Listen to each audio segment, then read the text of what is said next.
నమస్తే, welcome to our channel. నేను మీ Venkatesh. Welcome to TMR news. ఈరోజు అంశం ఏంటంటే, ఇక తెరపైకి వచ్చింది బీసీ వాదం. నిజంగా బీసీలకు అన్యాయం జరుగుతుంది. బీసీలకు ప్రతి చోట్ల, చట్టసభలోనే కాకుండా ప్రతి చోట్ల అన్యాయం జరుగుతుంది. రాష్ట్ర బడ్జెట్లో కూడా అన్యాయం జరిగిందని తీన్మార్ మల్లన్న గారు చెప్పిండు. అలాగే సామాజిక వర్గానికి, బీసీ సామాజిక వర్గానికి సంబంధించిన అంశం కూడా తెరపైకి వస్తూ ఉన్నది ఇప్పుడిప్పుడే. మొన్న తాజ్ కృష్ణలో కూడా దానికి సంబంధించిన మీటింగ్ కూడా జరిగింది. మీరు అందరూ చూస్తూనే ఉన్నారు. ఇట్లా జరుగుతూనే ఉన్నది. మరి బీసీలు ఎక్కడ రాజ్యాధికారం వైపు పోతూ ఉంటే ఎక్కడైనా అనగదొక్కుతూ ఉన్నారు. అది ఏ విధంగానో ఒక విధంగా బీసీలను వెనుకకు తోసే ప్రయత్నం చేస్తూ ఉన్నారు. ఇక ఈ మధ్యకాలంలో చాలామంది చూసినాం. అయితే ఏంటంటే, కొందరు బీసీ నాయకులనే టార్గెట్ చేసుకొని తిట్టి వాళ్ళు ఫేమస్ కావాలని చూస్తూ ఉన్నారు. తిట్టడం కానీ, పాటలు పాడడం కానీ ఫేమస్ కావాలని చూస్తూ ఉన్నారు. ఇక అందులో ఒక అంశం, ఇవాళ మీరు బీసీలు, ముఖ్యంగా బీసీలు మీరు ఎంత తెలివికల్లో అన్నది ఒకసారి ఈ వీడియో చూడండి దయచేసి. మీరు ఎంత అమాయకులో, మీరు ఎంత తెలివికల్లో అమాయకులో అన్నది మిమ్మల్ని ఏ రకంగా వాడుకుంటారు, నిజంగా బీసీలు ఏ రకంగా రాజ్యాధికారానికి దూరం అవుతూ ఉన్నారు, ఏ రకంగా వంచనకు గురవుతూ ఉన్నారు అనేది ఒకసారి మీకు చూడాల్సిన అవసరం. దయచేసి బీసీలు ఎవరున్నా ఈ వీడియోని ఎక్కువ మందికి షేర్ చేయండి, లైక్ చేయండి, మీ అభిప్రాయాన్ని కూడా కామెంట్ రూపంలో తెలియజేయండి. ఇక వీడియోలోకి వెళ్దాం. మరి ఈ అంశం ఏంటంటే, అసలు ఎవరు మాట్లాడారు, ఏం కథ అనేది తెలుసుకునే ప్రయత్నం చేద్దాం. ఇక చూద్దాం ఒకసారి. దయచేసి ఈ వీడియోని ఎక్కువ మందికి షేర్ చేయండి, అలాగే మీ అభిప్రాయాన్ని కూడా కామెంట్ రూపంలో తెలియజేయండి. ముఖ్యంగా బీసీలు ఎవరైతే ఉన్నారో, మీ సామాజిక వర్గం ఎంత వెనుకబడి ఉన్నది, నిజంగా రాజ్యాధికారం దిశనే కాదు, ఒక పోటీ పడడంలో కూడా ఏ రకంగా ఉన్నారు, మిమ్మల్ని ఏ రకంగా ఎరిపప్పలను చేస్తారన్నది నేను చూపెడతా ఈరోజు. ఇక చూద్దాం. ఇక వీడియో ఇది. ఇక ఈయననే బీసీల గురించి ఎంత గొప్పగా మాట్లాడుతుందంటే అలాగని గొప్పగానే మాట్లాడుతాడు. ఇక చూద్దాం. మరి ఇక బీసీలు ముందుకు రావాలని మాట్లాడుతుండే. ఒకసారి ఫస్ట్ నుంచి ఇందాం, లాస్ట్ దాకా వినండి. దయచేసి ఈ వీడియో లాస్ట్ దాకా వినండి. విన్న తర్వాత నేను ఎక్స్ప్లెయిన్ చేస్తా అసలు బీసీలు అంటే ఏంది, బహుజనవాదం అంటే ఏంది, అసలు బహుజనాలు అంటే ఓన్లీ బీసీలేనా, మరి ఏంది, ఇంకెవరెవరు ఉంటారు, ఏం కథ అనేది తెలుసుకునే ప్రయత్నం చేద్దాం. దయచేసి వీడియోని ఎక్కువ మందికి షేర్ చేయండి, అలాగే లైక్ చేయండి, మీ అభిప్రాయాన్ని కూడా కామెంట్ రూపంలో తెలియజేయండి. తప్పకుండా మన ఛానల్ అయితే సపోర్ట్ చేయండి. ముఖ్యంగా బీసీ సామాజిక వర్గం మీ కన్ను తెరిచే మీ రోమాలను ఎక్కువ విడిచే వీడియో ఇది మొత్తానికి నేను చెప్తేది. ఇక మీరు ఇనురు లాస్ట్ దాకా విన్నాక దాదాపు 10 నిమిషాలు ఉంటుంది కావచ్చు. దయచేసి ఓపిక పట్టుకొని మీకోసం చెప్తా ఉన్నాడు ఈయన. ఇగో ఈయన పేరు లింగంపల్లి నరేష్ అట. మరి ఈయన మీకోసం బీసీ సామాజిక వర్గాన్ని లేపడం కోసం వచ్చిన దూతలక్క కనబడతా ఉన్నాడు నాకైతే. చూద్దాం మరి ఈయన ఏమంటాడు, ఏం కథ అన్నది తెలుసుకునే ప్రయత్నం చేద్దాం. చెప్పేసి ఆయన. అరే బీసీ మన రాజ్యం వచ్చే రోజు ఎన్నడో, అరే బీసీ మన బతుకు మారే రోజు ఎన్నడో, అరే బీసీ మన నేతలు ఎప్పుడొక్కటైతారో, బీసీలకు రాజ్యంలో వాట ఎప్పుడు వస్తుందో. కాలేకర్ కమిషన్ పక్కకు నెట్టింది ఎవరో, మండల్ కమిషన్ కు అడ్డుపడ్డ ద్రోహులెవరు. బీసీ మన రాజ్యం వచ్చే రోజు ఎన్నడో, అరే బీసీ మన బతుకు మారే రోజు ఎన్నడో. స్వార్థ నాయకులే నీతులు వల్లిస్తే ఎలా, అవకాశవాదులే ఉసిగొలుపుతుండ్రు మనలా. కాంగ్రెస్ లో మన బీసీ పదవి కాంగ్రెస్. ఇక బీసీలకు ఎక్కడెక్కడ అన్యాయం జరుగుతుంది, ఏం కథ అనేది కూడా చెప్తారు. దయచేసి బీసీ సమాజం కొంచెం కళ్ళు తెరుచుకొని చూడరు ఈ వీడియోను దయచేసి. ఎందుకంటే నేను చెప్తా ఉన్నా మీకోసం ఇది. మీరు ఎంత కింది వర్గాలు, ఇప్పుడు అణగారిన వర్గాలు ఉంటాయి. అణగదొక్కే వర్గాలు ఏదైనా ఉన్నదంటే అది బీసీ. ముఖ్యంగా బీసీ వర్గాలను అణగదొక్కే వర్గాలు, వీళ్ళకు రిజర్వేషన్లు ఉండవు, చట్టసభలో చాలా స్థానం ఉండదు, ఏది మన మంత్రివర్గంలో చోటు ఉండదు. ఏదో అడుక్కున్నట్టు మీ బీసీలు ఎక్కడున్నారో, మీ పరిస్థితి ఏందన్నది ఒకసారి చూడరు. ఒకసారి మిమ్మల్ని ఆశగా చూసుకొని ఎంతమంది మీ పైన రాజకీయాలు చేయాలని చూస్తారన్నది చూడండి. మీకు పార్టీలు ఎక్కడ ఉన్నాయి, మీ పార్టీలలో మీ ప్రాధాన్యత ఎక్కడ ఉందన్నది కూడా ఈ అంశం కూడా చూసే ప్రయత్నం చేయండి. దయచేసి ఎక్కువ మందికి షేర్ చేసే ప్రయత్నం చేయండి. మన బీసీ పదవి కొరకే పాకులాట, బీజేపీలో Pradhan Mantri BC bill పెట్టాడట. BRS పార్టీలున్న BC నేతలు ఎప్పుడైనా బీసీ పేద ప్రజల గోడును వివరించిండ్రా మరి. అరే బీసీ మన రాజ్యం వచ్చే రోజు ఎన్నడో, అరే బీసీ మన బతుకు మారే రోజు ఎన్నడో. దండాలు వట్టే కాడ జెండాలు వట్టే కాడ మనమే ముందు ఉంటున్నాం, దండాలు పెట్టే కాడ మనలే ముందు దోస్తున్నారు. కులాల రూపిలోన మనమే కొట్టుకుంటే అధికార పదవులన్నీ వాళ్ళను భావించబట్టే మేమెంతో మాకంతా వాటా సాధించమంటూ బీసీలు ఐక్యమయ్యి రాజ్యం పాలించాలి. అరే బీసీ మన నాయకుల్ని ఎన్నుకోవాలి. అరే బీసీ మన హక్కులను సాధించాలి. ఈ బీసీ పోరాటం అనేది బీసీలో ఎక్కడ అనగదొక్కబడుతున్నారో కొంచెం ఏదో చెప్పే ప్రయత్నం చేసిండు. అంటే స్క్రిప్ట్ రూపకంలో రాసుకొని పేపర్ అడ్డం పెట్టుకొని ఏదో చెప్పే ప్రయత్నం చేసిండు. వీలైనంత వరకు చెప్పిండు పాపం. ఆయన మాదాన్లాడిండు. అయితే బీసీలు ఎక్కడ అనగదొక్కుతున్నారో ఏం కథ అన్నది ఇప్పుడు చెప్పిండు. చాలా చక్కగా చెప్పిండు కదా. ఇక నుంచి ఇంకో పార్ట్ ఉంటుంది. అంటే ఇప్పుడు ఇవ్వరక రాము లెక్క మంచిగా చెప్పిండు బీసీలకు ఎక్కడ అన్యాయం జరుగుతుంది. ఇక్కడ నుంచి అపరిచితుడు అన్నట్టు, అంటే అపరిచితుడు లెక్క మారిపోతారు అన్నట్టు. గజని టైపు ఇప్పుడు మెమోరీ లాస్ అవుతుంది అన్నట్టు. అంటే అపరిచితుడు కాదు, గజని టైప్ అన్నట్టు. గజని టైప్ అయ్యి మెమోరీ లాస్ అవుతాడు. ఇవరక చెప్పిందంతా మర్చిపోతాడు. ఒక్కసారి చూడు మళ్ళీ. 1952 నుంచి ఇప్పటి వరకు మెజారిటీ ప్రజలు బీసీలు రాజకీయంగా ఆర్థికంగా వంచనకు గురవుతూ వంచింపబడతా ఉన్నారు. కాబట్టి నిన్న ముఖ్యంగా తాజ్ కృష్ణ హోటల్లో బీసీ రౌండ్ టేబుల్ ఏది రాజకీయ పరంగా వంచనకు గురవుతా ఉన్నారు. ఏది మొత్తం బీసీలు వెనుకకు దొక్కబడతా ఉన్నారని మళ్ళీ మెల్లంగా ఎట్లా అంటే దింపుకొస్తానంటే ఇట్లా తిరిగి ఇట్లా ఈలక ఆడడం జరుగుతున్నట్టు. మళ్ళీ బీసీలు ఎక్కడైతే ఉన్నారో వెనుక నుంచి ముంగడికి వచ్చేదాకా ఇలా వాదం ఏంటంటే బీసీ వాదం. ఇప్పుడు సరే ఆయన ఏ క్యాస్టో ఏం కథనో మనకు తెలియదు కానీ సరే అన్న కొంచెం మంచిగా మాట్లాడినట్టు అనిపించింది ఫస్ట్. తర్వాత పూర్తి చూసిన తర్వాత అర్థమైంది మరి ఏం చేస్తాడు ఏం కథ అన్నది. ఒకసారి చూడండి ఒకసారి. సమావేశం జరిగింది. దాంట్లో అనేక ఏది బీసీ సామాజిక వర్గానికి సంబంధించిన తాజ్ కృష్ణలో సమావేశం జరిగింది. బీసీలు వెనుకబడుతున్నారు, బీసీలు నిజంగా అనగదొక్కబడుతున్నారని వివిధ నాయకులు కానీ అసలు పార్టీలకు అతీతంగా పార్టీలు పక్కన పెట్టి బీసీల కోసం కొట్లాడాలని పార్టీలకు అతీతంగా అలా బీఆర్ఎస్ వాళ్ళు వచ్చారు, బీజేపీ వాళ్ళు వచ్చారు, కాంగ్రెస్ వాళ్ళు వచ్చారు, ఇంకా అతను ఎవరైనా బీఆర్ఎస్ వాళ్ళు వచ్చారు, అసలు అధికారంలో ఉన్న ఎమ్మెల్సీలు కూడా వచ్చారు. దానిలో తీర్మార్ మల్లన్న కూడా ఉన్నారు. అసలు బీసీలకు కాంగ్రెస్ పార్టీలో కూడా ఎంత మోసం జరుగుతుంది, ఎట్లా జరుగుతుంది అనేది కూడా చాలా చక్కగా వివరించే ప్రయత్నం చేసిండు. మంది మేధావులు బీసీ నాయకులు ఉండరు. దాంట్లో ముఖ్యంగా ఒక విషయం మీద నేను ఈ విషయాన్ని క్షుణ్ణంగా పరిశీలించి మీ ముందుకు రావడం జరిగింది. దాంట్లో తీర్మార్ మల్లన్న అలియాస్ చింతపండు నవీన్ బీసీల పక్షపాతిగా కొన్ని మాటలు మాట్లాడడం జరిగింది. ఆ మాటల వెనుకున్నటువంటి అంతర్లీనంగా దాగున్నటువంటి కుట్రేందో ఈ సమాజం పసిగట్టాలని చెప్పేసి నా ఆవేదన. రేవంత్ రెడ్డి కావాలన్నా బీసీలు కావాలన్నా అంటే నాకు రేవంత్ రెడ్డి కంటే బీసీలే ముఖ్యము అని చెప్పిండు కదా. మరి చట్టసభల్లో స్థానిక ఎలక్షన్ల కంటే ముందే కాంగ్రెస్ ప్రభుత్వం ఏర్పడిన తర్వాత 6 నెలల్లోనే 42% రిజర్వేషన్ బీసీలకు ఇంప్లిమెంట్ చేస్తూ కొత్త వాళ్ళకి అవకాశం కల్పిస్తామన్నారు కదా. ఇవాళ ఆ మాట ఇచ్చి 6 నెలలు కాదు కదా, ఇప్పుడు 7 నెలలు పూర్తి అవడానికి వస్తున్నది. కానీ బీసీలకు కాంగ్రెస్ పార్టీ ఇచ్చిన మాట తప్పినట్టే కదా. మరి అప్పుడు తీర్మార్ మల్లయ్య అలియా చింతపండు నవీన్ గారు రేవంత్ రెడ్డి పక్షాన ఉన్నారా, బీసీల పక్షాన ఉన్నారా? ఒకసారి ఆత్మ పరిశీలన చేసుకోవాలి. బీసీల అంశానికి వచ్చినప్పుడు బీసీల కోసం పదవులు అవసరం లేదు, త్యాగం చేస్తా, పదవులు పక్కకు వారేంటే పక్కకు వారేస్తా అన్నారు. ఇవాళ నా తీర్మార్ మల్లన్న మీద ఎంతో మంది కుట్ర చేసిరు. కానీ తీర్మార్ మల్లన్న గెలుపు బీసీలు పెట్టిన భిక్ష అని చెప్పినావు కదా. ఈ బీసీలకు అన్యాయం జరుగుతున్నప్పుడు 6 నెలల కాలం అయిపోయినప్పుడు బీసీల కోసం కనీసం కాంగ్రెస్ పార్టీ ఊసెత్తినప్పుడు ఏనాడైనా ఒక చిన్న రౌండ్ టేబుల్ సమావేశం కానీ ఒక ప్రెస్ మీట్ అరేంజ్ కానీ కనీసం నీ క్యూ న్యూస్ లో కానీ మాట్లాడినవా? ఈ ఎలక్షన్లు అయిపోయిన నుంచి ఒకసారైనా బీసీలను స్కిప్ చేద్దాం అని జానారెడ్డి అన్నప్పుడు ఎప్పుడైనా బీసీల పక్షపాతమైన నువ్వు ఎప్పుడైనా ప్రెస్ ముందుకు వచ్చి మీడియా ముఖంగా కానీ పత్రిక ప్రకటన కానీ ఎప్పుడైనా చేసినావా? బీసీలకు ఇట్లా జానారెడ్డి సాబ్ అన్యాయం చేస్తుండు, బీసీల బిల్లును స్కిప్ చేద్దామని చెప్తున్నాను ఎప్పుడైనా చెప్పడం జరిగిందా? అలాగే బీసీలకు రిజర్వేషన్లు ఇవ్వద్దు అని స్వప్నారెడ్డి గారు కోర్టులో కేసు వేసినప్పుడు మన బీసీల పక్షంగా రెడ్డి సామాజిక వర్గంలో ఉన్నటువంటి జానారెడ్డి అప్పుడు అట్లా చేసిండు. ఇప్పుడు స్వప్నారెడ్డి అనేట ఆమె మన మీద ఈ బీసీల రిజర్వేషన్ 42% ఇంప్లిమెంట్ కాకుండా కోర్టులో కేసు చేసి ఆపడం జరిగింది అని చెప్పి ఎన్నడైనా బీసీల కవాతు చేసి బీసీల రౌండ్ టేబుల్ సమావేశం చేసి ముఖ్య నాయకులతోనైనా నువ్వు చర్చించడం జరిగిందా?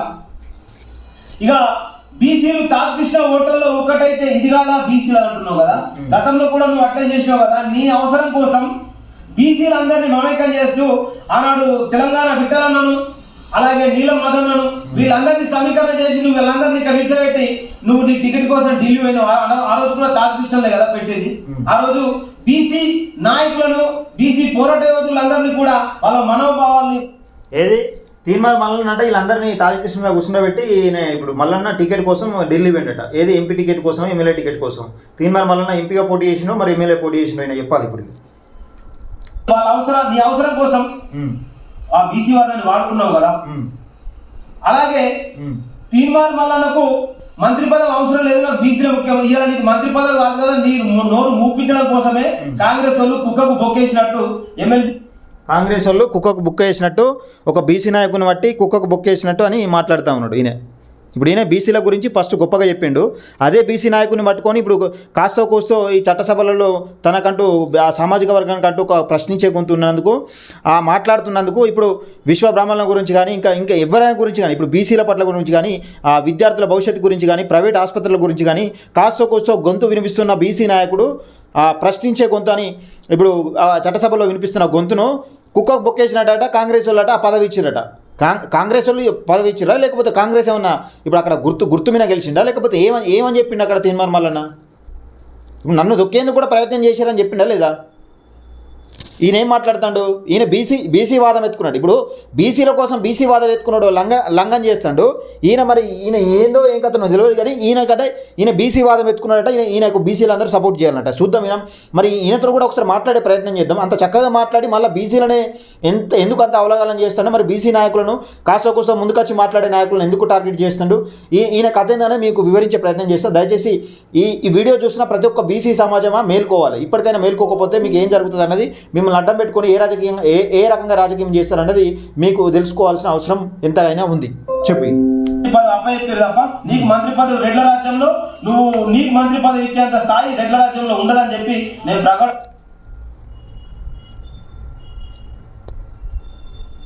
విశ్వాసం. అలాగే ఇంకొక ముఖ్యమైన అంశం మిత్రులారా, ఇవాళ మా రాహుల్ గాంధీ బీసీలకు 42% రిజర్వేషన్ ఇంప్లిమెంట్ చేస్తాడు, అలాగే బీసీ కులగణన చేస్తా అన్నాడు. మా రాహుల్ గాంధీని గెలిపించడం కోసం మా రాహుల్ గాంధీ ఈ విషయంలో ఓడనివ్వని అన్నావు కదా.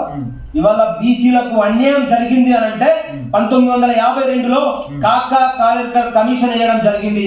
ఆ కమిషన్ వెనుకబడ్డటువంటి ఓబీసీ పేద వర్గంలో ఉన్నటువంటి వాళ్లకు జనాభా నిష్పత్తి ప్రకారం వారికి హక్కులు కేటాయించాలని చెప్పి ఆనాడు కాకా కాలేకర్ కమిషన్ 1952లో వేస్తే స్క్రిప్ట్ మంచిగా రాసి పెట్టుకున్నాడు పేపర్ ముంగట. ఛానల్ చూపెట్టలేదు కాబట్టి చూపెడతలేను కానీ స్క్రిప్ట్ మంచిగా రాసి పెట్టుకున్నాడు. ఆ కమిషన్ ని తుంగలో దొక్కి ఆ కమిషన్ బయటకు రానియకుండా కుట్ర చేసింది కూడా ఈనాడు మీ రాహుల్ గాంధీ గారి వల్ల నాయనమ్మ ఆనాటి ఇందిరాగాంధీ గారే. ఈ విషయం ఎప్పుడైనా మనకు జరిగింది అన్యాయం ఇక్కడ నుంచి అని ఎప్పుడైనా చరిత్ర చెప్పడం జరిగింది ఆ బీసీలో. అలాగే ఇవాళ బీసీలను రాహుల్ గాంధీని గెలిపించడం కోసం అంటున్నావు కదా, 42% రిజర్వేషన్ కోసమే మా రాహుల్ గాంధీ గారు ఇచ్చిన మాట, మా రాహుల్ గాంధీ గారి మాట కట్టుబడి నేను కాంగ్రెస్ పార్టీ మా రాహుల్ గాంధీ గారిని గెలిపిస్తా అంటున్నావు కదా. ఇవాళ రిజర్వేషన్ 27% బీసీలకు ఇంప్లిమెంట్ అయింది అని అంటే కేవలం అది బిందేశ్వరి ప్రసాద్ మండల్ యాదవ్ గారు చేసినటువంటి త్యాగం. ఆ త్యాగాన్ని ఎప్పుడైనా బీసీ అని నేను బహుజనవాదిని, నేను అంబేద్కర్ వాదిని, నేను పేదల పక్షపాతిని అని చెప్పుకుంటున్నా. నువ్వు బిందేశ్వరి ప్రసాద్ మండల్ యాదవ్ గారి పేరుని ఎప్పుడైనా ప్రస్తావించడం జరిగిందా? ఒకసారి మెజారిటీ సమాజం ఆలోచించాలి. ఇవాళ బీసీలకు చట్టసభల్లో కానీ అన్ని రంగాల్లో 27% రిజర్వేషన్ ఇంప్లిమెంట్ అయిందంటే దాని వెనుక బిందేశ్వరి ప్రసాద్ మండల్ యాదవ్ గారి కుటుంబం, అలాగే బిందేశ్వరి ప్రసాద్ మండల్ యాదవ్ గారి త్యాగం ఉంది దాంట్లో. ఎందుకంటే కేవలం ఆయన 48 రోజులు కూడా ఆ బీహార్లో ముఖ్యమంత్రిగా కొనసాగనివ్వాలనేటువంటి కుట్ర ఆనాటి కాంగ్రెస్ ప్రభుత్వం. సరే, ఇదంతా స్టోరీ చెప్తాడు కదా, ఒకసారి లాస్ట్కి ఏం మాట్లాడతాడు ఈయన చెప్తాడు కానీ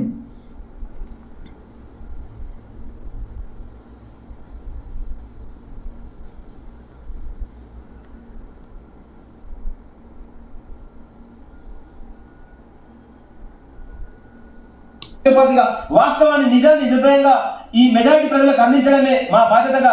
ఈ మెజారిటీ ప్రజల్ని కుట్ర చేస్తే మాత్రం, ఈ మెజారిటీ ప్రజల ఆలోచన విధానాన్ని డైవర్ట్ చేస్తే మాత్రం రాజకీయంగా కావచ్చు, మెజార్టీ ప్రజల ముందు ఆ కుట్రల్ని తేటతలం చేస్తూ వాస్తవాన్ని ప్రజలకు అందించడమే మా ఏకైక లక్ష్యం, ఆకాంక్ష. కాబట్టి మరి అనేకమైనటువంటి పోరాటాలు, బీసీ ఉద్యమాలు, మెజార్టీ ప్రజల ఉద్యమాలు ఈ తెలంగాణలో మళ్ళీ నెలకొల్పడం మళ్ళీ జరగాలి. ఎందుకంటే వంచనకు గురవుతా ఉన్నారు. అధికారానికి అందరంత దూరంలో పొందలేని స్థితిలో ఈ మెజార్టీ ఈయన ఏమన్నాడే, వంచనకు గురవుతా ఉన్నారు, బీసీలు వంచనకు గురవుతా ఉన్నారు, మెజార్టీ పక్షం నష్టపోతా ఉన్నదని చెప్పిండ. ఆ మెజార్టీ పక్షం నుంచి ఒక బలమైన నాయకుడు వస్తే ఇష్టమైన మాటలు మాట్లాడుకుంటా ఏం మాట్లాడతాను, ఈయన కథ ఏంది, ఈయన మొత్తం చెప్తా, దయచేసి ఒకసారి వినుంది. ప్రజలు ఉన్నారు కాబట్టి ఈ మెజారిటీ ప్రజలను జాగృతం చేయడమే మా ఏకైక లక్ష్యం అని చెప్పి తెలియజేస్తూ నేను మీ బహుజన గలం లింగంపల్లి నరేష్. జై సామాజిక తెలంగాణ. ఏది బహుజన గలం మంచిగా అన్నాడే, బహుజన గలం అంట, బహుజన గలం. ఒకసారి నోట్ ప్యాడ్ ఓపెన్ చేద్దాం. సామాజిక తెలంగాణ ఈ వినర్గా మీరు లాస్ట్ సెకండ్ అయితే చూద్దాం. మధ్యలో చెప్పేది ఎందుకు కట్ చేసిన అంటే ఇక చెప్తాడు, అది ఏ స్టోరీ అంతా స్క్రిప్ట్ రాసుకున్నదంతా క్లియర్గా చెప్తా ఉంటారు అన్నట్టు. చెప్తే ఈయన బహుజన గలం అన్నాడు. అసలు బహుజనులు అంటే ఎవరు? ఇప్పుడు బహుజనులు అంటే ఎవరు? అసలు బహుజనులు ఎవరు?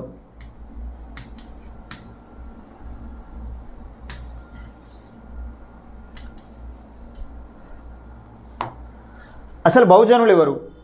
బహుజనులు అంటే ఎవరు మరి?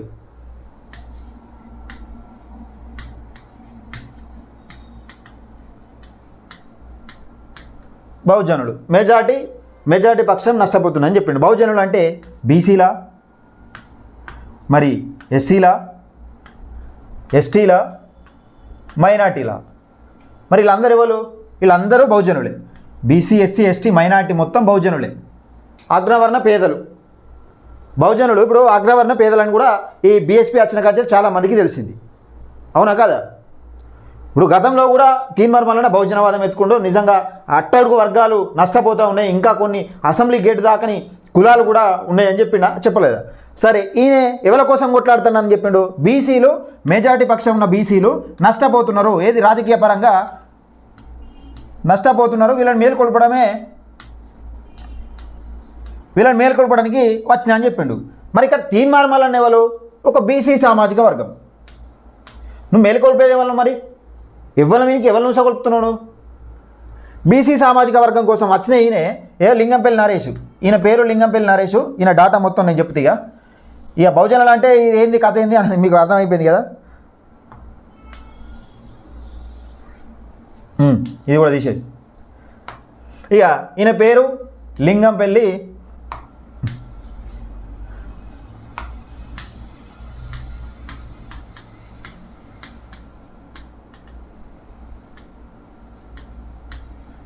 నరేష్. ఏ ఊరే అయినది అంటే ఈయన కొరుట్ల దగ్గర. ఏ ఊరు? నాగులపేట.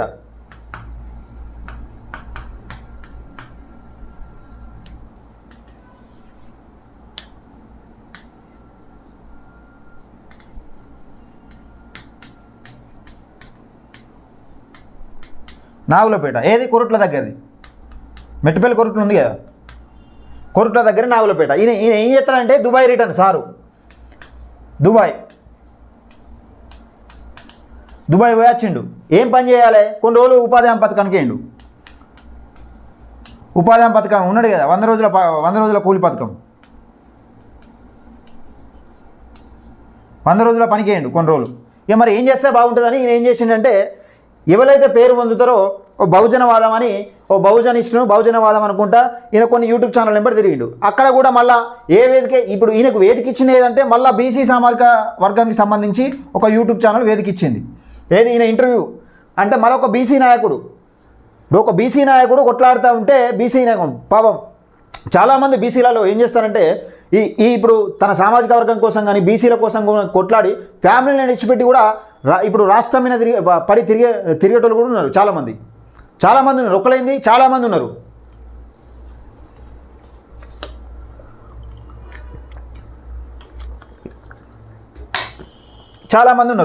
అయితే ఆయన ద్వారా, సరే ఒక పర్సన్ ద్వారా ఈయన ఒక బీసీ సామాజిక వర్గానికి సంబంధించిన ఒకరు అలా యూట్యూబ్ ఛానల్ ద్వారా వెళ్ళిండు. ఒక ఇంటర్వ్యూ కోసం తనలాడిండు. సరే, ఎట్లయితే ఏంది, ఒక ఇంటర్వ్యూ వచ్చింది. వచ్చిన తర్వాత ఈయన ఏం చేస్తాడు? ఏదో రకంగా మనము పేరు పొందాలి, ఫేమస్ కావాలి. మీకు ఎవరైనా మీదల్లా రవితేజ సినిమా చూసిరా? అదే సీన్ ఉంటుంది, హోమ్ మినిస్టర్ని కొడతారు చూసినావు రాయి బట్టి. హోమ్ మినిస్టర్ కొట్టిన తర్వాత హోమ్ మినిస్టర్ నుంచి సీఎం దాకా పోయి సీఎం బిడ్డని, ఇప్పుడు హోమ్ మినిస్టర్ బిడ్డని ఇస్తా అంటే హోమ్ మినిస్టర్ బిడ్డని కాదని సీఎం కూతురు రవి చేసిన అని చెప్తారు చూసినావు, ఫేమస్ అవ్వడం కోసం. రవితేజ సినిమా చూసారు కదా, ఫేమస్ అవ్వడం కోసం. ఈయన టార్గెట్ ఏంటంటే ఫేమస్ కావాలి. ఫేమస్ ఎట్లయినా చేసి ఫేమస్ కావాలి. మనం ఏం చేయాలి ఫేమస్ కావాలంటే? సమాజంలో పేరున్న వ్యక్తులను తిట్టాలి ఫేమస్ కావాలంటే, అంతేనే కదా? అంటే ఇప్పుడు ఇదొక సిద్ధాంతం అన్నట్టు. మరి ఈయన బీసీల పక్షం మాట్లాడింది కదా. మరి ఇప్పుడు బీసీ వాదం ఎత్తుకుని ఇప్పుడు బీసీలు అనగదొక్కబడుతున్నారు, బీసీలు తొక్కబడుతున్నారు, రాజకీయంలో బీసీలు వెనకబడిపోతున్నారని మాట్లాడారు కదా. ఈయననే మళ్ళీ ఏం మాట్లాడతాడు? తీన్మార్ మల్లన్న. ఇక తీన్మార్ మల్లన్ననే తీసుకుందాం.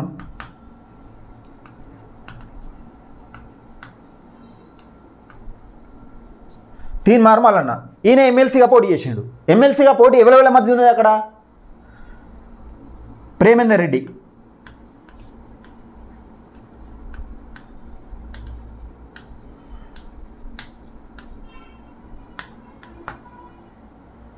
ఇంకోటి రాకేష్ రెడ్డి,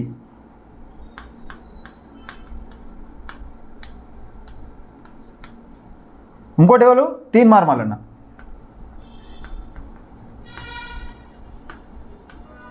తీన్మార్ మల్లన్న ఇక్కడ బీజేపీ, ఇక్కడ బీఆర్ఎస్, ఈడెవరు? ఇక్కడ కాంగ్రెస్ అనుకో. సరే వీళ్ళకి ఎవరికి ఇప్పుడు ఈయన బీజేపీ తరపున నిలుచున్నా అక్కడ బీజేపీ గుర్తేముండదు. ఈయన ఇప్పుడు బీఆర్ఎస్ గెలిచినా ఈయన బీఆర్ఎస్ ఆడ గుర్తేముండదు. ఈయన కాంగ్రెస్ తరపున కాంగ్రెస్ గుర్తు కూడా ఉండదు. అయితే ఇక్కడ విషయం ఏంటంటే మల్లన్న ఏం చెప్పిండు? చట్టసభలో ఏం చెప్పిండు? ఇప్పుడు ఆయన బీసీ సామాజిక వర్గానికి సంబంధించిన మీటింగ్ జరిగినప్పుడు మల్లన్న ఏం చెప్పిండు? నన్ను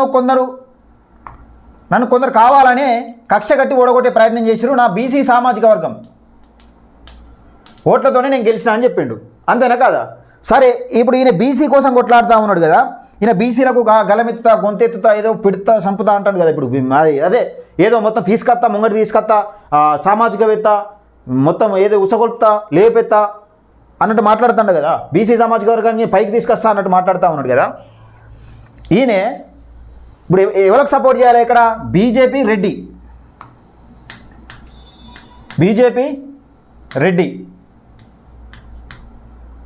బీఆర్ఎస్ రెడ్డి, ఇక మిగిలిన ఏంటిది? కాంగ్రెస్. ఇక్కడ పోటీ ఉన్నదైతే 3 పార్టీలు కదా, కాంగ్రెస్, బీసీ. ఇప్పుడు ఈ మనిషి ఇప్పుడు మనకు ఇంతకుముందు చెప్పిన మనిషి ఎవరికి మద్దతు ఇవ్వాలి? సరే ఆయన మద్దతు సంగతి పక్కకెట్టు, కానీ ఎవరికి ఓటు ఏమని చెప్పాలి? సరే ఆయన ఓటు ఏమని చెప్తా ఓట్లు వేస్తారా ఏరా అనే విషయం పక్కకెడితే ఇక్కడ తీన్మార్ మల్లన్న విన ఇక్కడ పాట పాడిండే ఒకటి. ఈ పర్సన్ లింగంపల్లి నరేష్ అనే వ్యక్తి, లింగంపల్లి నరేష్ అనే వ్యక్తి తీన్మార్ మల్లన్న విన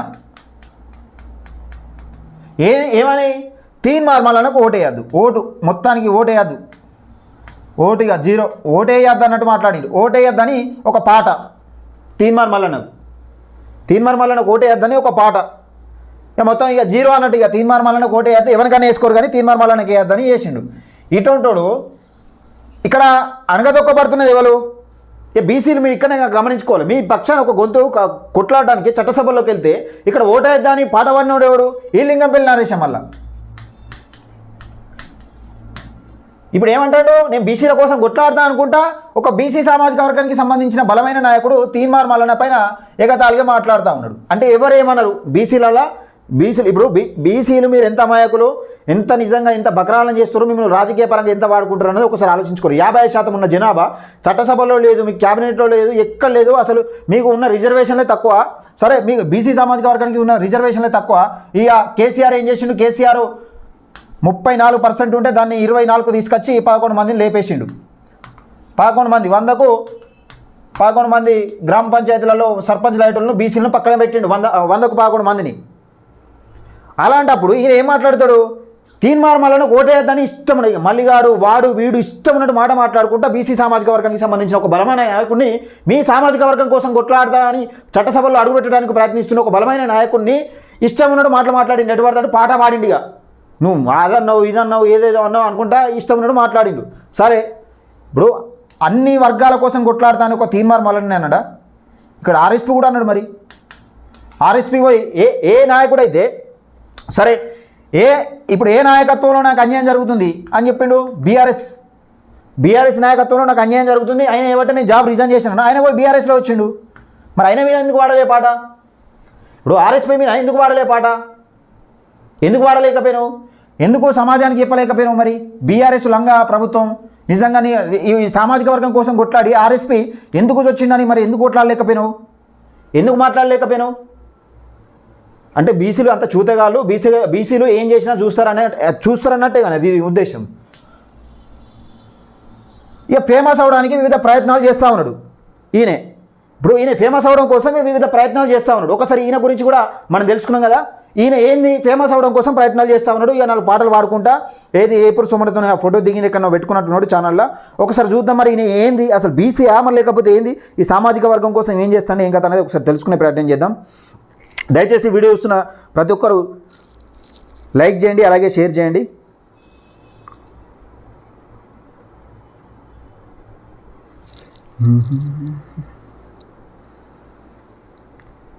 అంటే బీసీలు అంటే గంత చులకనైపోయింది.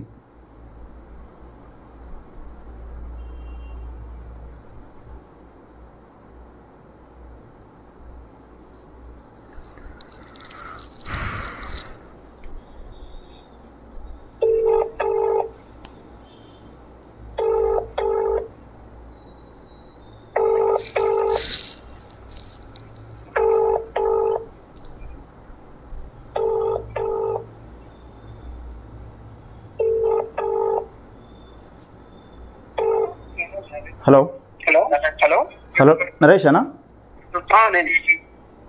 అన్న నినాక మొన్న ఒక వీడియో రిలీజ్ చేసినట్టున్నారు బీసీ సామాజిక వర్గం గురించి.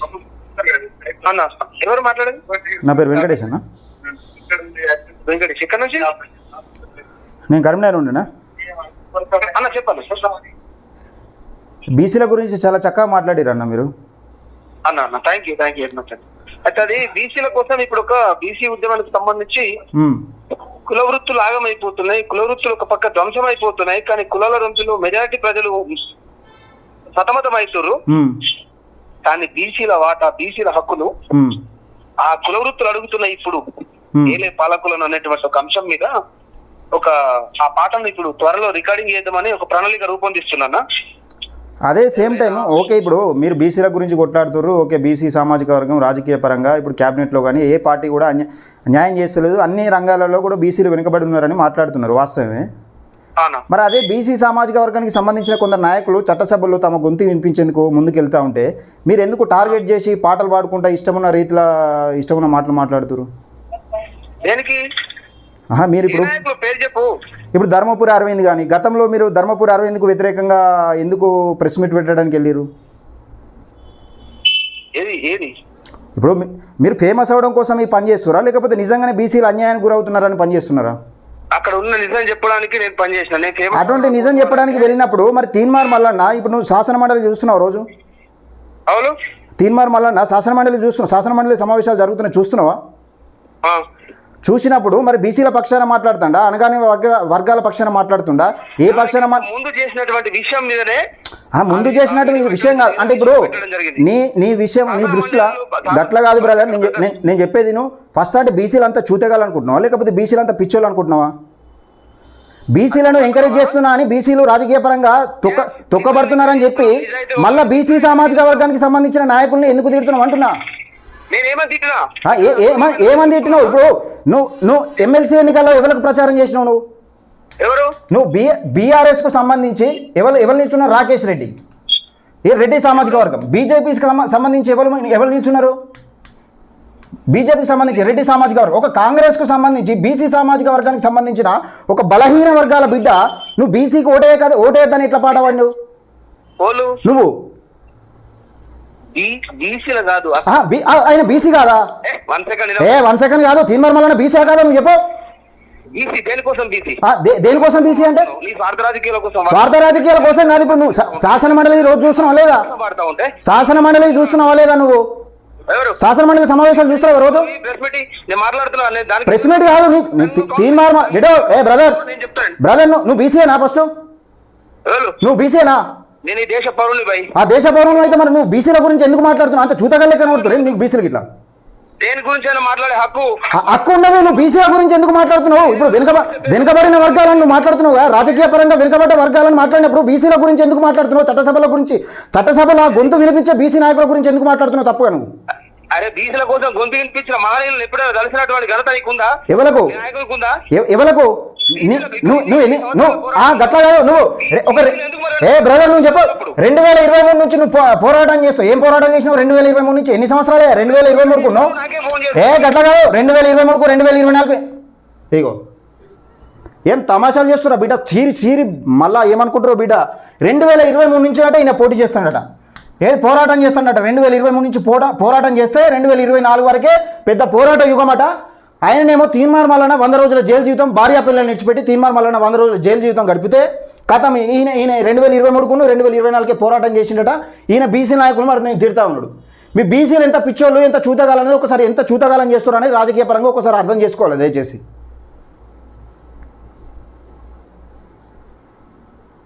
అర్థమైందా? 2023లో ఈయన ఫేమస్ అవడం కోసము పోయి పొందిన ఈయన గతంలో ఏం చేశాడు? ఏది ధర్మపురి అరవింద్ బీజేపీ ఎంపీ, ఒక బీసీ నాయకుడు, బీసీలలో ఒక బలమైన నాయకుడు. ఆయనను పట్టుకొని ప్రెస్ మీట్ పెట్టడానికి పోతే కొందరు నాయకులు ఆపిరు.